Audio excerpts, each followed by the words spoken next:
Welcome back to 843 TV. We are now joined by Mr. Andy Beall, who is the Executive Director of the Santa Elena Foundation. Thank you for joining us today. Thank you. I'm glad to be here. Well, we're glad you're here, and we just heard from Dr. Ferguson about the history of this settlement. Can you tell us a little bit about the Santa Elena Foundation? Well, it'd be terrific to do so, and on this wonderful site, what a great place to talk about it, right here at the actual site of Santa Elena in Charles Fort.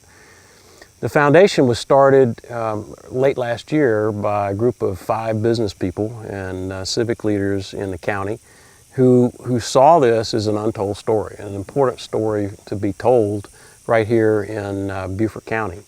So they launched the foundation as a 501c corporation and submitted paperwork to get things rolling.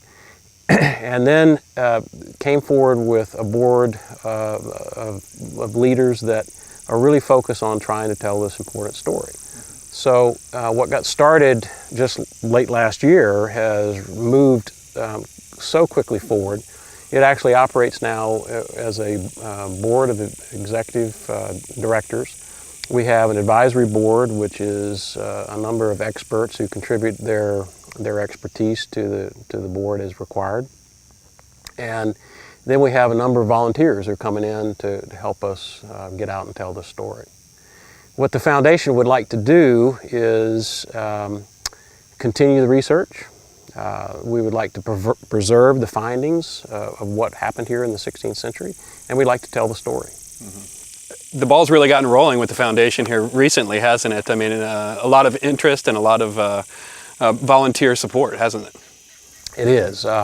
I think it's very affirming for us that we've generated as much interest as we have. Absolutely. To have a startup that's only been in operation just a few months, to have, good gosh, the amount of press coverage and the amount of community support has just been really remarkable.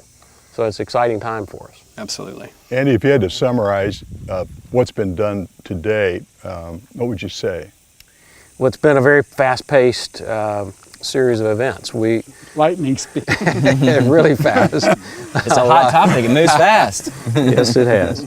So it's been exciting. We have received our 501c certification as a tax-exempt charitable organization. We built a very strong board, which includes civic leaders, business leaders, and leaders. Eric Esquivel, who's the publisher of the La Isla magazine, it represents the Hispanic community here. It's exciting.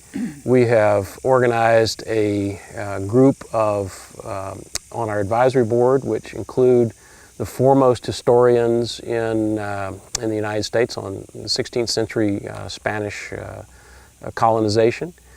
We organized an event where the scholars came together, both the historians and the archaeologists, and they affirmed a timeline. So it's very important for us to have a very solid timeline of what took place here on Parris Island in the 16th. And you mentioned who Bill Kelso is on our advisory board and his significance. An example is Bill Kelso, who is the executive director and also the chief archaeologist for Jamestown.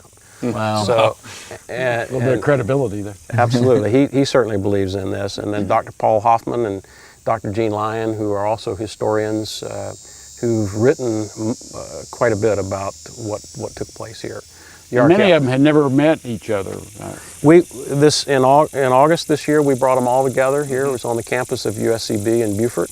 And they met face to face. We had 4 historians and 2 archaeologists who they have worked together and collaborated, but never actually been in one spot together before. It was great. So we had archaeologists who found both the fort in Morganton and also Charles Fort here. The monument behind us supports that. So we got the next 12 months now. You got some great goals.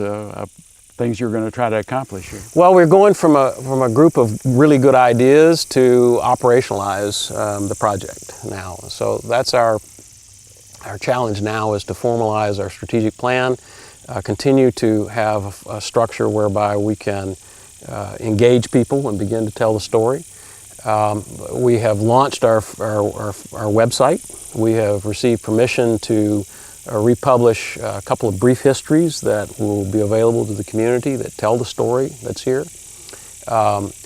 And we continue to look toward how do we actually get started again with the archaeological and historical research, and where is it that we'd like to have a location for a cultural interpretive center to begin telling the story.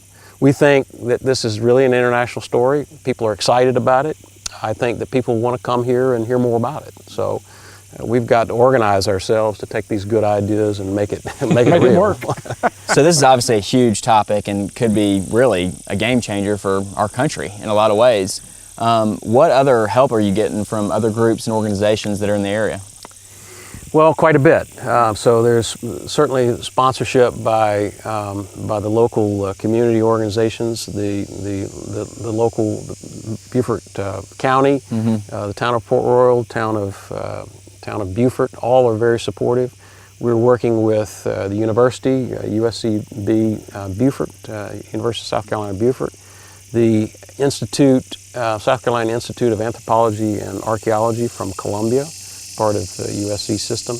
They're all very interested and excited about this project. That's awesome. And lending a hand to us. And Mr. Beall, real quickly, for those viewers who would like to participate and volunteer, how could they get in contact with the foundation? Fortunately now we can tell you that we do have a website, so it's up and running, and I think you'll be impressed by it. So I encourage you to go there, and there you can learn more about the history of what happened. You can learn more about the organization. www.santa-elena.org. Easy enough. Yeah, and it's great. It's a great website. Well, yeah, thank you for being here today. And Thank you very much. We'll be back with the last segment, Mr. Joe Lee on 843 TV.